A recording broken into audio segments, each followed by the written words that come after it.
There are people that have been dating forever. 5 years, 6 years, 10 years. They're just dating. No commitment. I've always thought about that.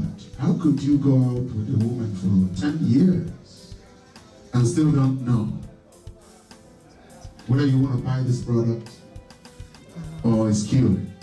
10 years. You just, milling around and having fun. The more I thought about that, the more I felt there must be causation. There must be certain things in that relationship that wedges both parties from aligning themselves. And we're real people. Let's get to that and see whether we could really get to why. Why long-term commitment? Long-term dating, no commitment. And when I say no commitment, women understand that readily. There's no ring to the finger, there's no, I want to marry you. How do we escalate from 10 years of dating? 10 years, long 10 years. Let me go to Elizabeth. Elizabeth is younger, and let's hear from a younger perspective. And see whether that is the prevailing truth. Is it? She said a lot. Well, you gotta defend us here, Elizabeth. I am. You're I have to, thoughts. Okay, so you said in your family that once a woman hits the age of 25, they have to get married.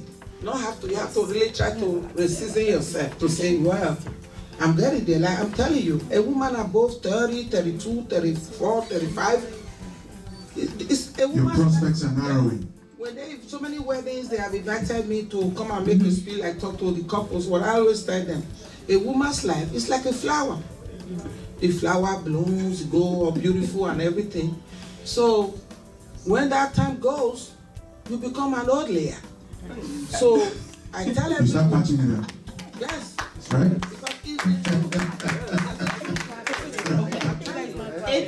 It's true, because in science, a woman's biological clock is ticking. Yes, I absolutely agree. 31 is but that doesn't mean they should settle for less. But exactly. What is settling for less? Okay, so women, what we tend to do is we don't voice what we want. We take what we get, and we're okay. And it should not be. Listen, when you get to a certain age in your life, you want to look back and say, I really did enjoy my life. I did what I wanted to do. I accomplished what I wanted to accomplish, and I married well. It's all about marrying well. It's not just marrying anyone because of age. Excuse me. When you said, I was going to bring that subject, that particular line you used. Women don't ask for what they want. I think I heard that somewhere. I believe Ian Love and Zand. One of the three mistakes women make, the first one, is that they don't ask for what they want. So you go on a relationship for 10 years, never asking for what you want. And just settling. The settling part, we can debate, it's debatable. But asking for what you want. If you find John attractive, and John has been the man that you wish to have in your life, but you've been dating John for 5 years, you haven't told John, I'd like you to marry me. It shouldn't take. It shouldn't take 5 years. Before you enter a relationship, you should make your intentions very clear. Thank you. You don't have time. That's for people who are ready. Everyone rushes into marriage. I'm getting old, but are you ready for the things that come with marriage? Okay? We spend so much time preparing for a wedding, which you prepare like for a whole year just for 6 hours, and it's gone. The money's gone. But have you invested time in your marriage to see, okay, does it logically make sense for me to be with this person that I'm entering a lifetime partnership with? Logics before emotions. Women are emotionally driven, but does it make sense for me to be with this person? Doesn't that then create this chasm? You cannot be who you're not. No, you can't. Women are always going to be emotional. Yes, beings. we're emotionally driven, Okay? They have to always make decisions from here. which is not always good because we tend to make permanent decisions based on temporary emotions. Emotions are temporary. Okay, emotions change all the time. Flip that around. In the world, at least as presently constituted, men make those decisions like that. Because men are thinkers. Men are not emotionally driven. We think too, but there's always emotions behind it. No, the point I'm making is, men, if they applied, first of all, combination of logic and emotions is very, very, very powerful. Men, on the other hand, think linear. This woman is pretty, very beautiful. I'd like to be seen with her. Right? He doesn't think about anything else. In Nigeria, a wealthy businessman goes into a village and marries a 25, 26-year-old just on the basis of beauty. Nothing else. And then in due time, he finds out that, wow, what have I done here? But he's still ready to go through it.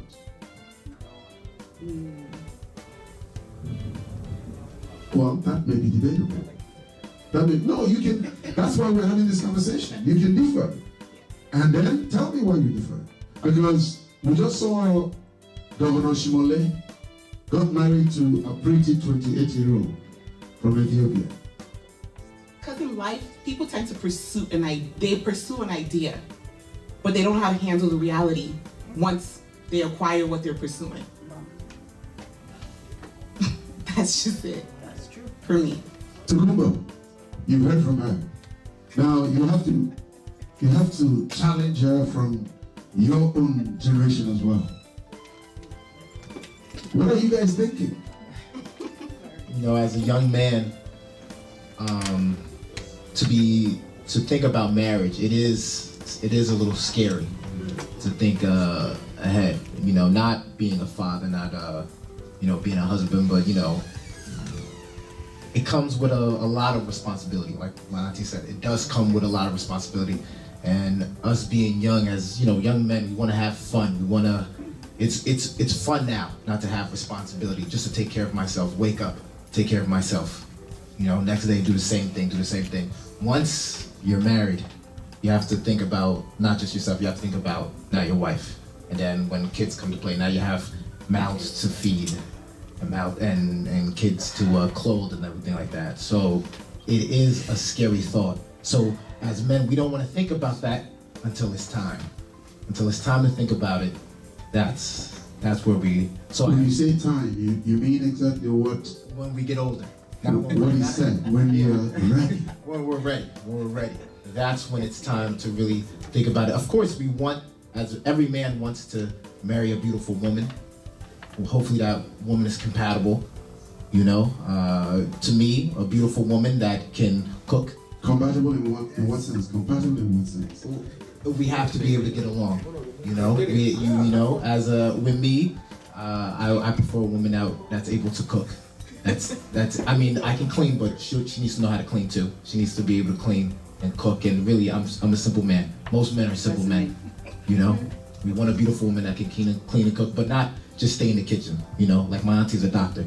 If my wife is a doctor and she's making even more money than me, of course I'm gonna have to learn how to cook and clean myself. But I prefer to see a beautiful woman that can clean and cook. That's a wife, and right now in my age, that's wife material. Okay, so now in marriage, you found that woman, and you've gotten married. Then a year later, you see problems cropping up. Everything you signed up for is not exactly what you're getting. That's the scary part. That men don't want to touch that. Mom. Reality. Okay, thank you so much. Mom,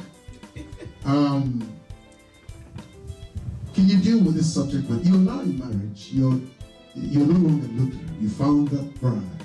Okay. And finally, he took her home. You're into it 1 year, 1 child, 2 children, 2 years.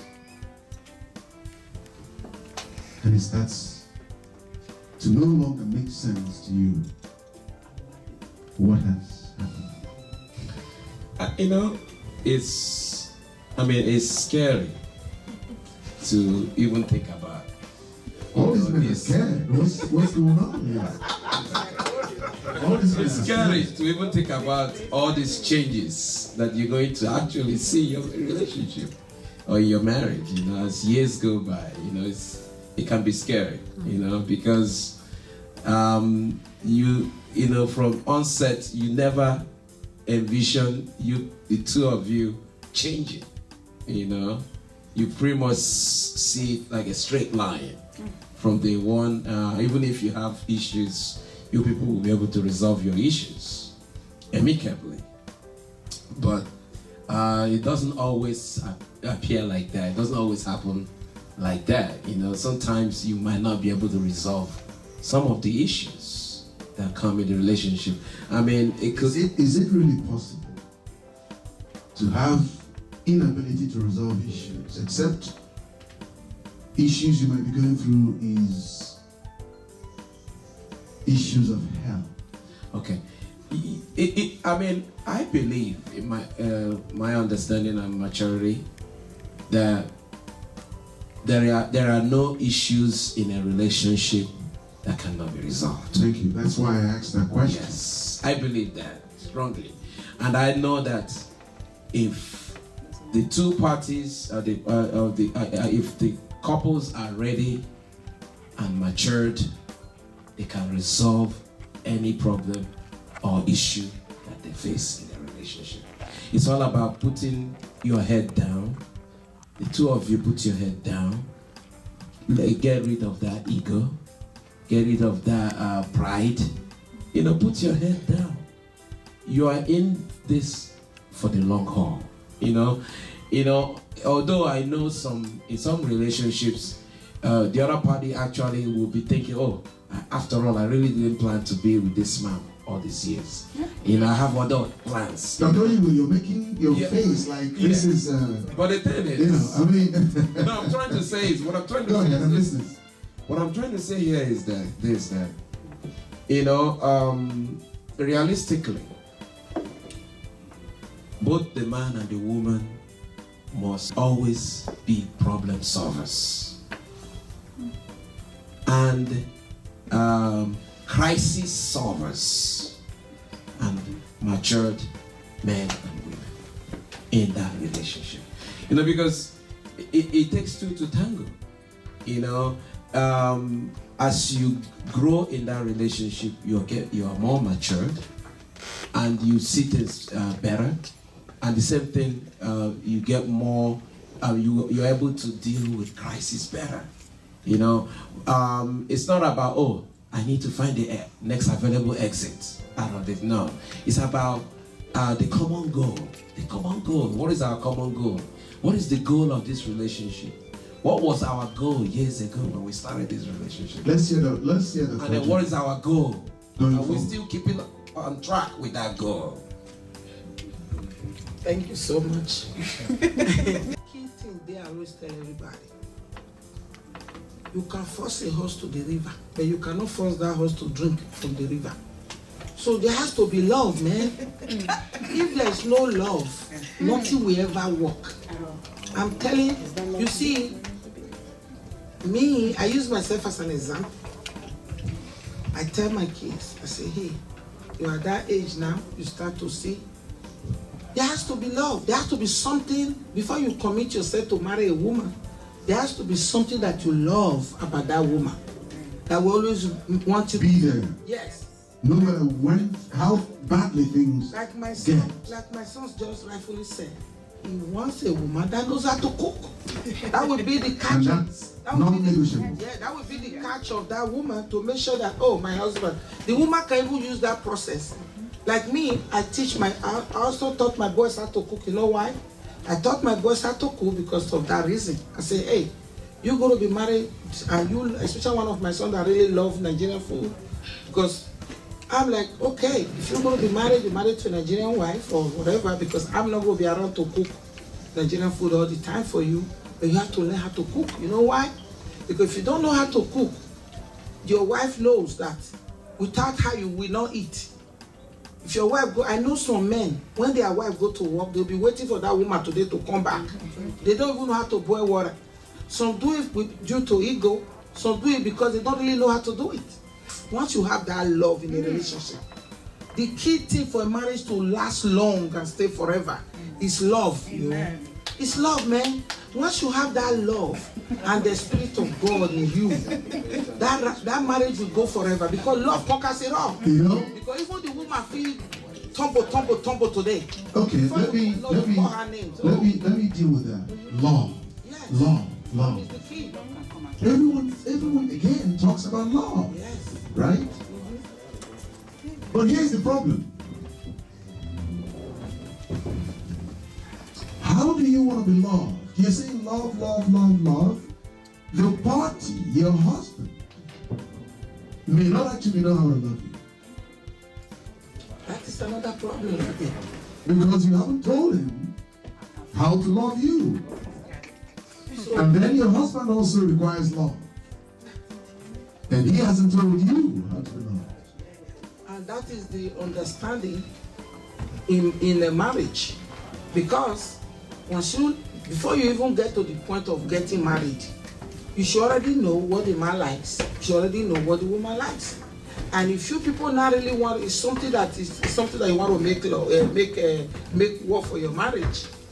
Like me, like my daughter here said, women are so easy to please. We are just like a flower, man. We make like ice cream. Like women will do everything to make their marriage work. A woman will serve a man to know. All women just want is that love, honey. Even if you don't mean it, say you are faking it.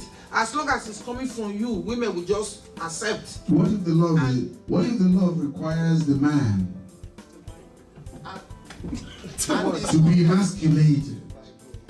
And when I say emasculated, it's obvious that the man cannot buy you the convertible BMW.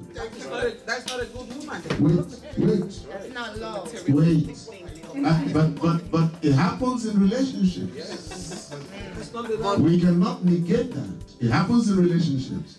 Because I've heard a lot of men say they are put upon to produce what they're incapable of producing in marriage.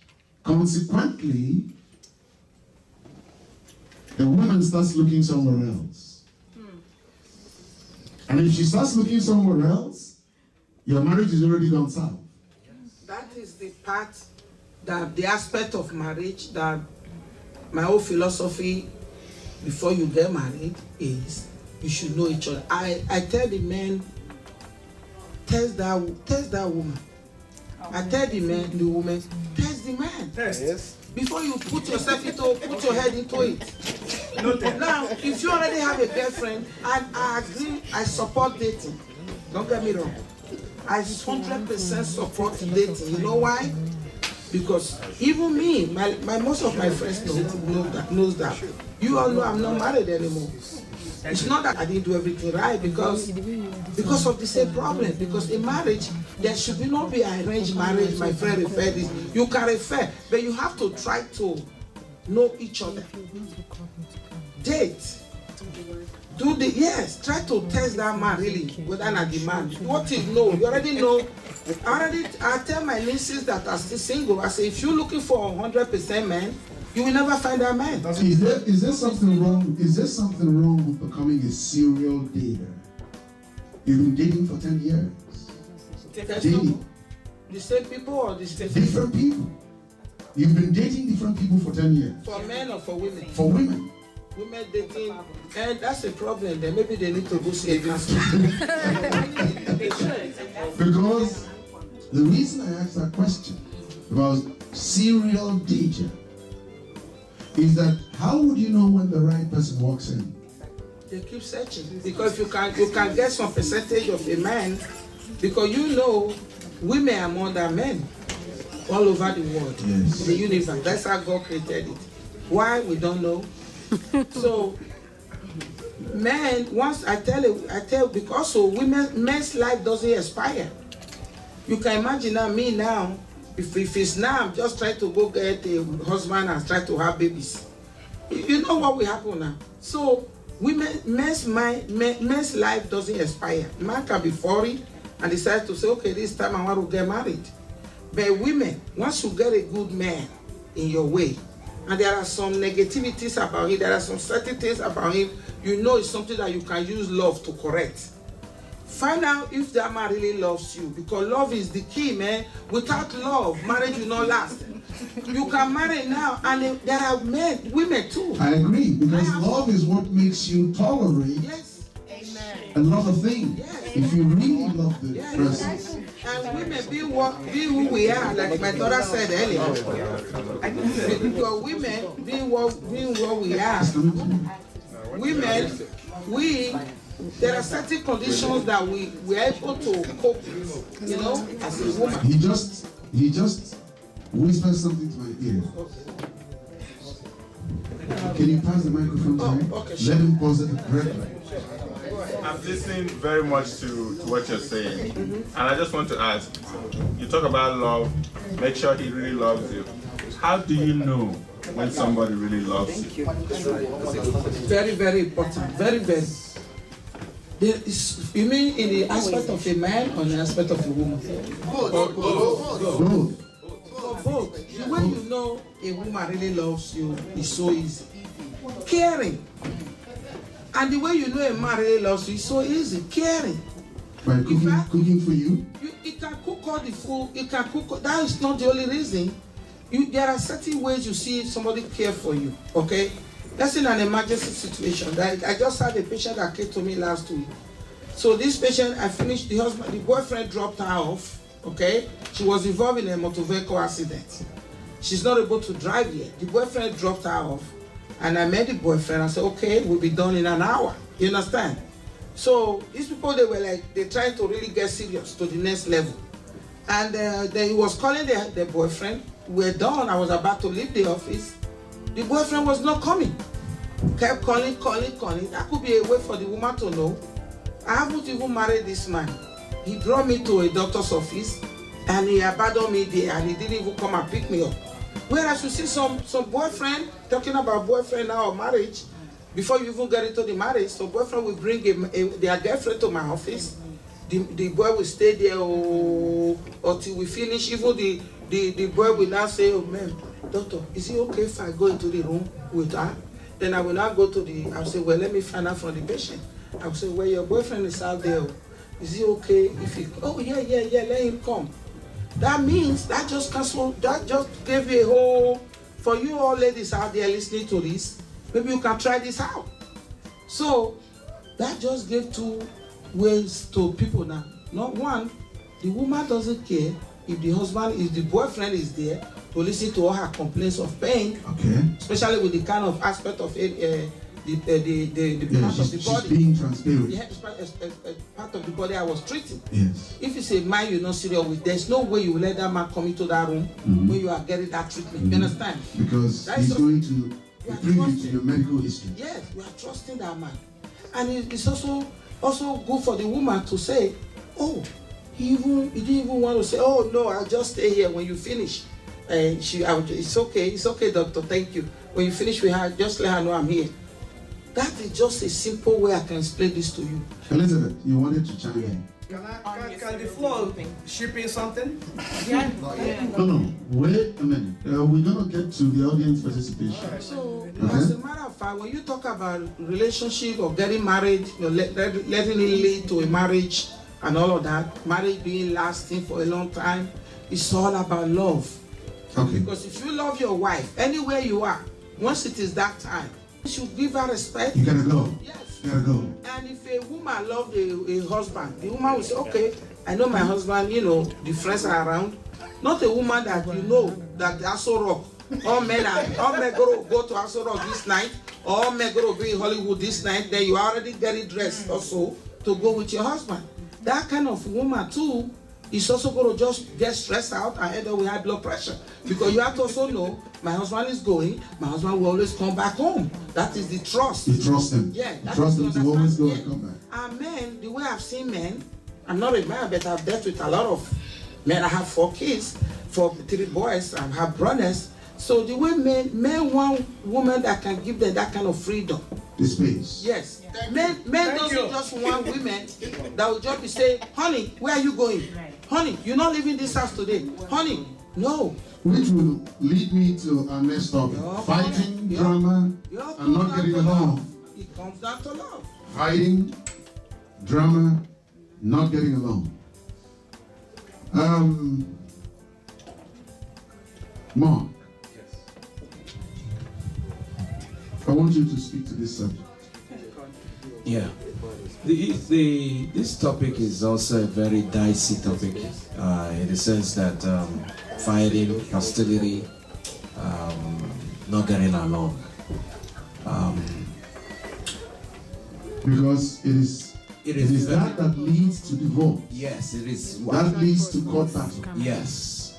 It is the onset of crisis that's about to hit to engulf the entire relationship. It pretty much swallow the relationship.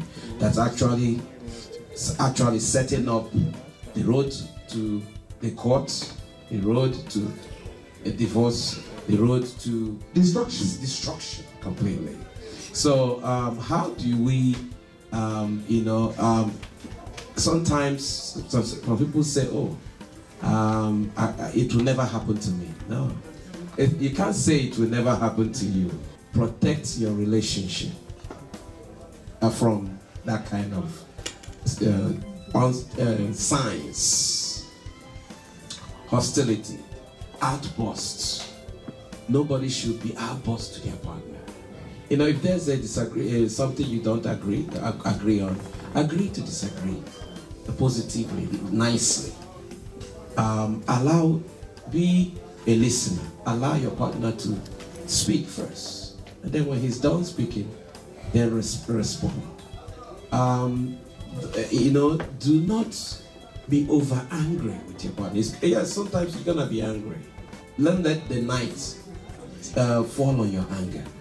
Make sure that same day that you people resolve that matter.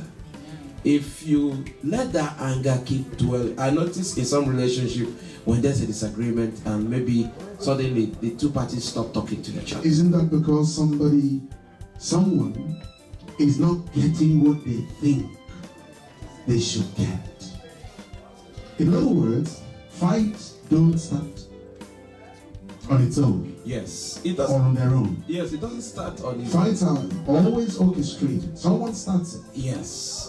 The question is, when or before you start the fight, right? Mm-hmm. Have you gone through what it is you're expecting from your partner? I think in most crisis problem or fight situations is actually one party is not getting what they want from that part, the other party, or maybe they want to impose their will and the other party refuses to allow the other party to impose their will on them, So, or maybe they want this thing like this, and the other party doesn't want that like that, So, and how do you bridge that gap? How do you bridge that gap? But maintain yes. authenticity and transparency to your relationship. How do you bridge that gap? Okay. Because that small thing then metastasizes. Exactly. Becomes a full-blown war. Yes. I would say one of the ways to bridge that gap in the relationship is actually forming the habit of being letting God be part of your relationship. God has to be the center of your relationship. You see, when you and your partner pray and read the word of God, you are diffusing the negative energy. you're minimizing the negative energy, killing that negative energy, because we all have negative energies in us. You know, we all have that ego in us. We all have that pride in us. So, what a routine, like a prayer altar, have a prayer system, or the Word of God system in your family, where you know every solution actually is in the Bible. The Bible. What if you're an atheist and your wife is an atheist? Yeah, that's another one. So, But ladies and gentlemen, yes. this is probably a very good place to stop and have a break.